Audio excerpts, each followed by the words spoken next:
Our next speaker is Professor Snow Barlow. Snow's a plant physiologist and agricultural scientist whose research encompasses water plant use efficiency, viticulture and impacts of climate change on agriculture, water management and global food security. He is currently Foundation Professor of Horticulture and Viticulture at the University of Melbourne. Snow chairs the Expert Assessment Panel of the Department of Agriculture, Fishery and Forestry's Climate Change R&D program, convenes the Primary Industry Research Adaptation Network of the National Climate Change Adaptation Research Facility, and is a member of the Minister's NGO Roundtable on Climate Change and Land Sector Group. Together with his past partner Winston, he operates a commercial farm. Snow. I don't know whether it's a good or a bad thing to do the after-lunch session, which is always the graveyard session, and then the second thing, of course, is talking after Mick Keogh is always a challenge because Mick always gives you some great and detailed information, and I think what you've heard was a terrific expose in what the carbon tax legislation is about, what it attempts to do, and then some great, worked examples of where it might be going in the systems you want. Knowing that Mick was going to talk before me, and also with the challenge that Lachlan gave me to talk about, would farmers be paid for environmental services and a couple of other things, and then the question really was, what elements should farmers now be thinking of with regard to environmental services in modern farm management? It's a bit challenging. So what I decided to do was to talk about some ideas with you. Many of you are familiar with the whole concept of environmental services. Environmental services is really about monetarising this. It's probably not a proper word in the Oxford Dictionary, but it now has a parlance of monetarising things. So how do you, and the three elements of the environment that are always talked about in terms of environmental services are water, carbon and biodiversity. As you all know, and particularly where you sit here right beside the Murray, there has been a price on water now for almost 20 years. Since the original Murray-Darling cap in 1993, water trading fundamentally began, and actually probably before that. We now will have a price on carbon on the 1st of July, as Mick talked about. So that leaves only biodiversity, where we don't really have a price yet, and indeed biodiversity has always been acknowledged as it's always going to be the difficult one, and I think it might be a while before we have a price on biodiversity. So what I want to talk to you about today is how you regard environmental services in running your farm. Do you regard environmental services and the fact that they're beginning to be monetarised as an alternative enterprise on your farm? Or do you integrate environmental services into the business of your farm as a productive farm?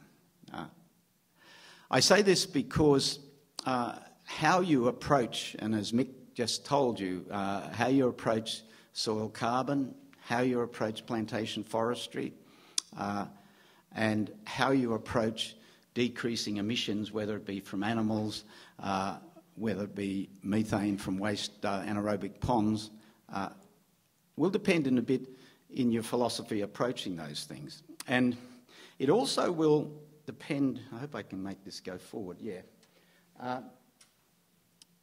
It depends a bit on whether you expect the government to pay you for environmental services, or whether you expect ultimately the market will pay you for environmental services. So whether you'll go to the market, as indeed people will be on carbon after the 1st 1st of July. And the second thing, which I'm going to argue today, is that how we go here will depend on our imagination and your imagination and our innovation, because I think the game is going to change, but it always depends on how you approach that game. So to put a bit of formalisation in what I was just talking about, the Carbon Farming Initiative, which became law and provides, as Mick said, this ACCUs, the Australian Carbon Credit Unit, has led us to believe that we can therefore have when we look at a profitable and sustainable farm, we might have a farm productivity angle and we might have an environmental service angle. And some of those environmental services, such as carbon and perhaps water, if you're in that business, might contribute to productivity, and perhaps biodiversity would be part of sustainability but not monetarised. What that means is, and I guess many of you do this at present, but you are essentially running sort of two agendas on the farm rather than one agenda. So what I want to argue today is, let's just take time for a while and think about if you merge those agendas. Sustainability is always in that equation, but profitability is also in that equation. And you began to think of, in a carbon farming initiative world where we have provided units which are saleable,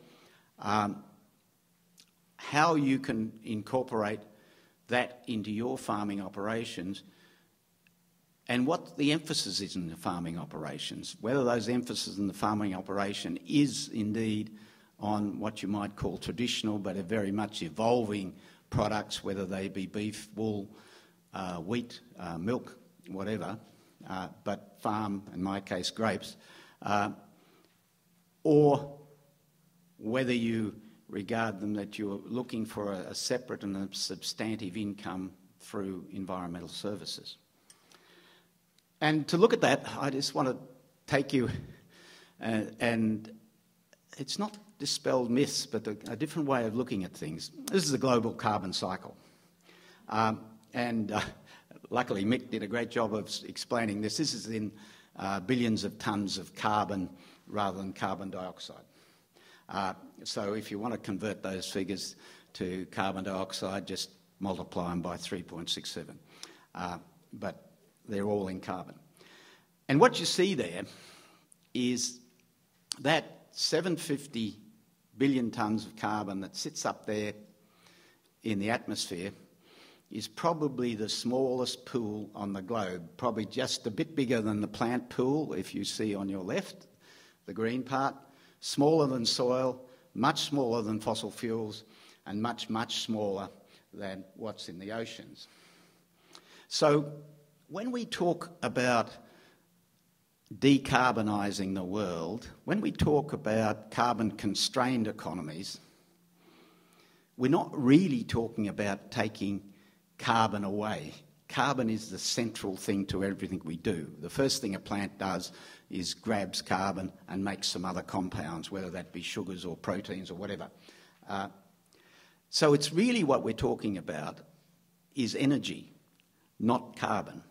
And that's a very important thing to think about. And so if you look here, in those arrows obviously indicate the fluxes that go up and down. In red is what we call the anthropomorphic, or where we intervene in the global carbon cycle. So fundamentally what happens is, and it may be slightly different, this is about 2 or 3 years old, these figures, but they're pretty much right. There's about 6.5 billion tonnes of carbon that are burned in fossil fuels each year and go into the atmosphere. There's another, some like 1.5, 1.6 billion that come from land clearing and burning biological waste, effectively. That gives you 8+ billion tonnes in the atmosphere. What you end up with, 3.3 of those billion tonnes end up there as CO2, and that's what gives us the increased greenhouse effect. Another, fundamentally, a certain amount comes back, which we'll get in this bottom, another 4.6 actually comes back from that atmosphere into the ocean by chemical absorption or into the vegetation by accelerated growth due to higher CO2. But the other thing you've got to look at there is every year, not 8 billion tonnes was what we as humans are putting up and down. There are actually more than 60 billion tonnes that go up and down from the plant-based sink. So in other words, plants on the globe pluck out more than 60 billion tonnes of carbon out of the atmosphere each year and put it into the vegetation, but roughly about the same amount goes back up, whether it goes through us or animals and gets liberated as CO2 or whether it sits on the ground and decays. So that's the carbon cycle. So what I'm trying to concentrate you on now is maybe it's a smarter thing to look at that 60 billion tonnes without necessarily just concentrating what we see as those 3 billion tonnes in the atmosphere. And that's sort of really the basis of this. So how do we bring the environmental services and farm productivity agendas together? And when we think of this, it's always good to think of what the fundamentally sort of tensions and drivers on the globe at present, and I'm sure you've had plenty of talks about this, but I'll run very quickly through this. But it's important. And of course, the fundamental driver on the globe is really food for sustenance. We just reached a 7 billion people world. We're going towards a 9 or 10 billion people world in 40 years. So the demand of food is a given, but increasing, and it depends on how much you think whether it's going to be 40 or 50% more. Because the demand for food isn't a linear process. It doesn't equal just population. It equals population times what you eat. And what you saw is that as people become more wealthy, they tend to eat more animal protein, and therefore that requires more fodder with a lower conversion rate than just eating carbohydrate from cereals. So many of you might have seen the Age articles last week, and you would have been, as I was, astounded to see that basically China now consumes more than 25% of the global meat production and rising. And it is in absolute terms above American consumption, not there, of course, in per capita, but it's on a very sharp turn. So that's a strong demand before India clicks in or other Asian economies click in. The second thing we've got to notice and be aware of, it's not carbon, it's energy. Energy demand is the other thing that drives the globe. All developed economies have essentially got where they've got by burning energy in industrial processes. And so what we have on the globe is a demand for energy that goes up probably by 1.5, 2% a year. It was sort of interesting that it flatlined or decreased just a little during the global financial crisis, and last year it compensated and went up 6% as we supposedly came out. The second thing is that there's not only energy demand from the population, there's also demand from farmland, which you're very aware of. And that demand from farmland is about biofuels, where nations try to protect their sovereignty by producing their own liquid fuels. And America's doing that, Europe is doing that at present. And of course, the demand for forest and forest products also intervenes for food. Water and carbon, which we've monetarised in our economy, are really the currency of those things, but in some ways they're not the drivers. So what we really need, the water and the carbon aren't the commodities in demand. The commodity in demand are the food and the energy. So climate change is a product of that demand for energy, not an overindulgence of carbon. And in doing that, and I want to now try and introduce you to another concept, which is about the price of carbon. Mick and many of the economists have speculated that the price of carbon is going to increase quite rapidly. But yet, and Mick would be the first to agree in this, that if you look at the European market, that really hasn't happened quite before the current financial crisis in Europe. This is what's called a cost abatement curve, prepared originally by McKinsey's, and this has been modified for Australian conditions. And when you look at that, anything below the line indicates that you can apply new technology, to decrease your carbon emissions, and you're fundamentally going to make money out of it. So you're in the black when you're below the line. It's a bit silly, but that's the way they do this curve. When you're above the line, you are in the red, which means anything you do to pull carbon out of the atmosphere or decrease emissions is going to cost you money. And the reason why we have a carbon farming initiative, the reason why we have bipartisan support for carbon, if you look at the green dots just above the line, they're all the land-based sector measures where you can buy mitigation of emissions the cheapest. So that's why people look to soil carbon. That's why people look to plantation forestry. That's why people look to these land-based things rather than when you get over on the side, the right-hand side, the grey side, and you start looking at photovoltaic energy, wind energy, these mechanical solutions to create energy. So one of the things that indeed has happened in California is you put a price in carbon and people take the options on the left. So the fact that the carbon price is not going up because we all like to think commodities go up. But I think it's quite good if the carbon commodity doesn't go up, because it indicates that people are harvesting low-hanging fruit. They can achieve mitigation by either changing, in this case, a lot of that around the side is old air conditioners, old air conditioning systems, all those sort of dirty technology, that there's much better technology available now. So I think, while people think $23 a tonne is going to accelerate through to $40 a tonne very quickly after 2015, I would bet you a good bottle of wine it won't. Because I'll bet you that when it comes in, people will find that you can decrease your energy usage in ways that don't really affect your lifestyle. So that's the first driver that I see there. The second one is, like it or not, mitigation still will be important to the globe. This is a diagram which I obviously like, but it's where we're going unless we don't do anything about emissions on the globe with a global agreement.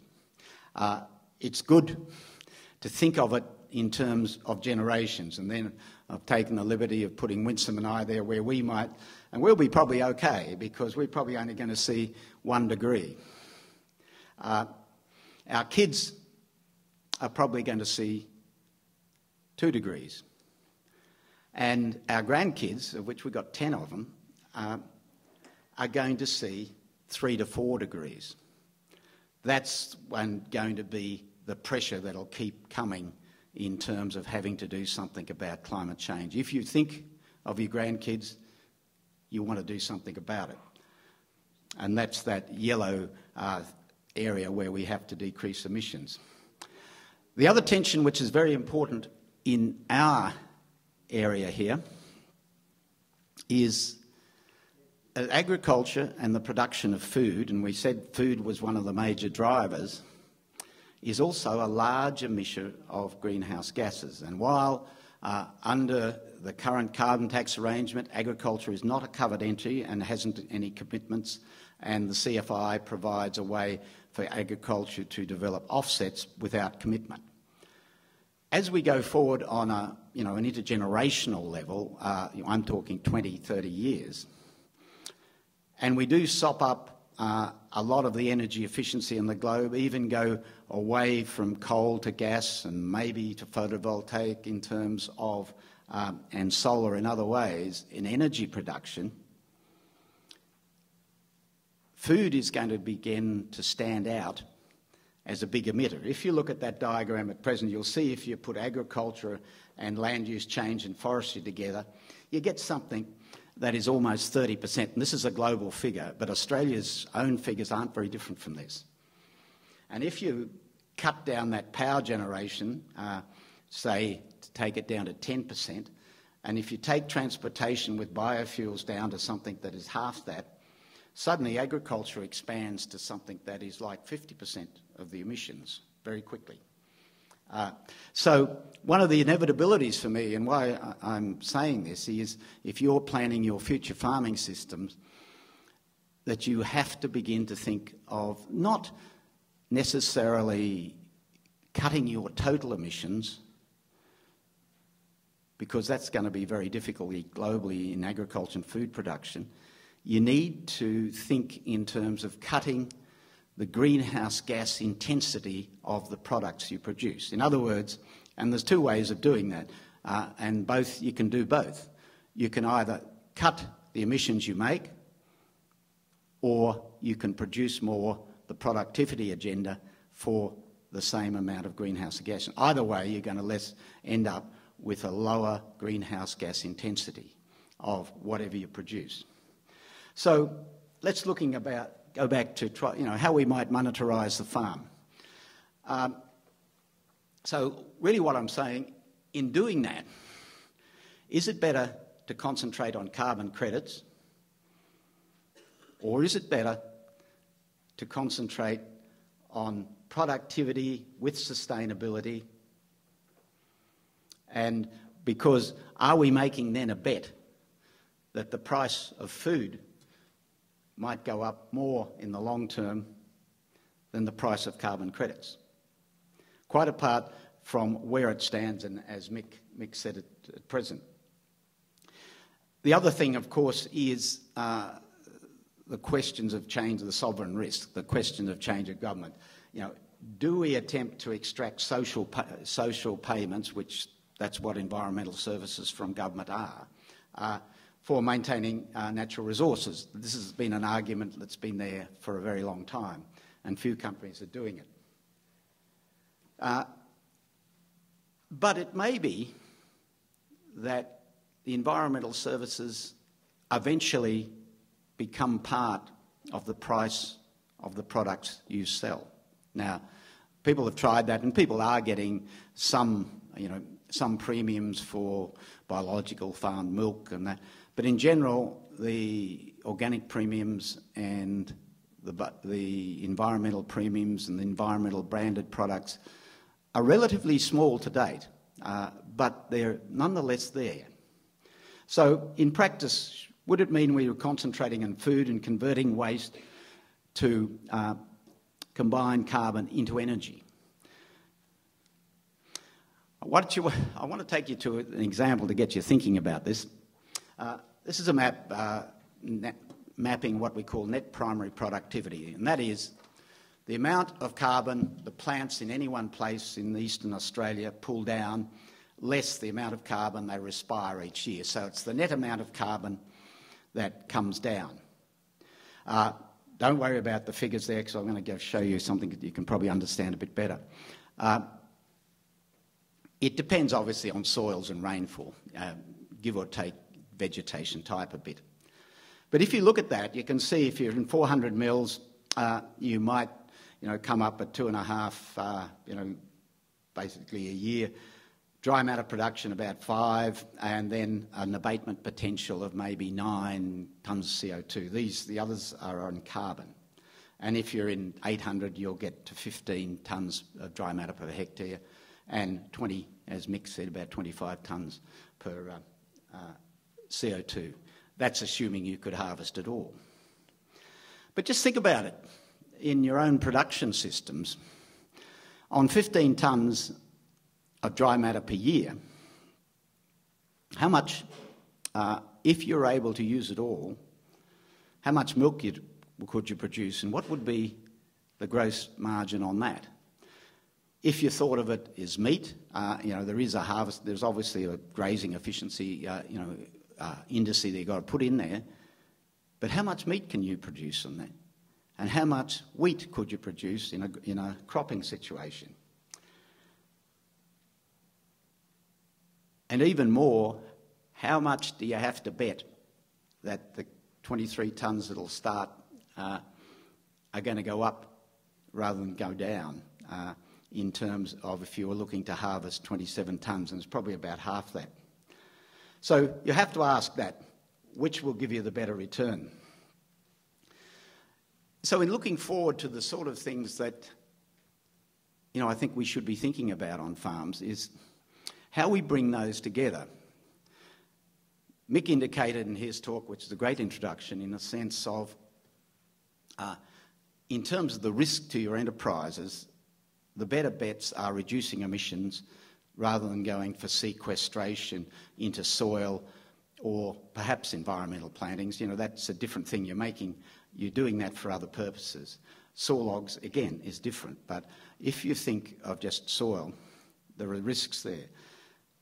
But if you think of improving the emissions intensity of the products you produce in terms of methane, in terms of nitrous oxide as well, because when you start focusing on nitrous oxide, it's not so much the emissions of nitrous oxide, it's whether you can get greater nitrogen use efficiency out of the system that you're using. And many years ago when I started out in this game, I worked on nitrogen for a while, and I've come back to nitrogen quite recently, and I'm still amazed that we as agriculturalists apply nitrogen, and basically people don't do much better than 60% recovery efficiency from applied nitrogen. There's a lot to work on there. Secondly, how much of that, if we say the 15 tonnes of dry matter, do you actually use, or how much do you throw away? The plant went to a lot of trouble fixing that carbon. How much do you use in your system? Should we not be thinking about not throwing away that other, whether it be methane into a methane anaerobic pond, whether it be even harvested wood products? Why couldn't we convert that into energy and begin to pay some of our energy bills? Because the first thing that's going to hit us all is we've seen a 30% increase in the price of electricity even before the carbon tax. We'll probably get 10% when the carbon tax comes in. So I think we're throwing away a lot of energy that we've expended fertiliser to fix from the atmosphere, and we haven't quite found a way to utilise that. We've utilised some well in food products, but then you can focus activities on sequestration, but that could be around water quality, environmental plantings. It could be around other areas as well. So I'm not saying don't do that, but I'm just saying keep it mainstream. And finally, I want to just end up with, I've been advocating looking at these areas that where we reduce emissions rather than sequester. The first one is nitrous oxide. If you look, there is almost a methodology ready now on nitrous oxide that will be applicable in the Carbon Farming Initiative. That's largely around the use of inhibitors. You can, if you have to maintain your emissions at the same point under the CFI, you're supposed to do that. You're not statutorily bound to that, but in terms of if you had to pay for your quota, that's where you would be.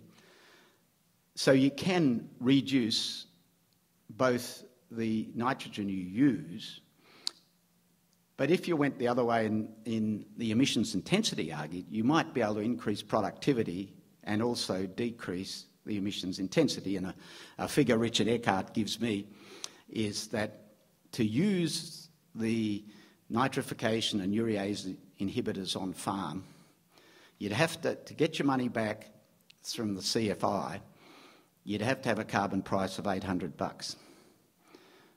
But all you need to produce, if you used the same amount of nitrogen with greater efficiency, is another 500 kilograms of dry matter per year to get yourself into the back of the cost. So to me, that puts it in context, and there's a couple of slides here. We go next to methane, similar sort of things about what you... This is meant to come in there, yeah. What you might do, and this about, and Mick mentioned about oils, there's a whole bunch of technologies coming through to decrease emissions intensity of methane. Some are around genetics, some are around management, some are around supplements, and there's others as well.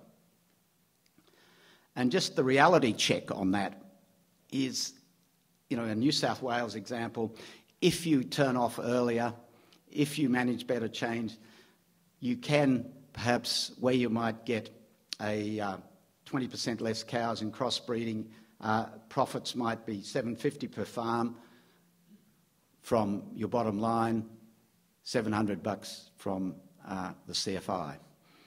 Similarly, a northern beef example, we were just using this lately, 25% improved breeding rate through better management. A CFO income, you know, you might have a fair few hectares, but we're not talking about millions here. A small amount per hectare, but per farm it could be 15 to 60 grand in terms of your increased returns, because you get greater productivity for increased shorter time to weaning. So what I'm illustrating is the CFI, and this is important, but it needs to be with a productivity agenda, because I think that will, one, take us in the right direction, but it'll also give us greater profitability in the short term and in the long term. Talking about these technologies is not me as an academic just plucking them out of the air saying, well, there'd be nice things if we did. There is a concentrated research program actually addressing those things that the Minister just announced, 70 million that goes to the filling the research gap, which is looking those technologies around three major things: decreasing methane, decreasing nitrous oxide, and improving nitrogen efficiency, soil carbon. And that's a demonstration on the ground as well as research.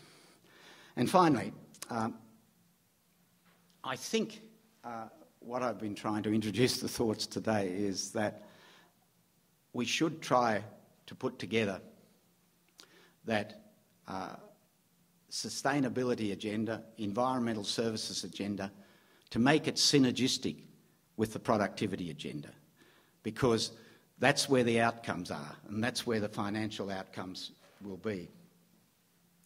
You need to think within that framework about the products and services that will create most value in the long term. And, you know, at this point, my money's on food. We also need to develop new production systems that are sustainable, but optimise the full amount that you produced with that basic photosynthesis of either the pastures, the crops, or the trees, or the vines that you grow.